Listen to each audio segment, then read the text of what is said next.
Welcome guys, today I am with the B&O Olufsen Beoplay E8 2.0 earbuds, and I'm going to show you how you can power on and power off these earbuds.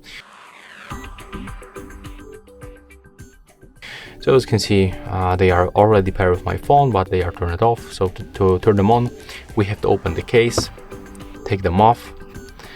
We have to focus on the right one, and we have to click and hold this touch control panel for at least 2 seconds until this indicator inside the R just blinks. So click and hold right here. As you can see, it blinks, release, and after a few seconds we will be connected.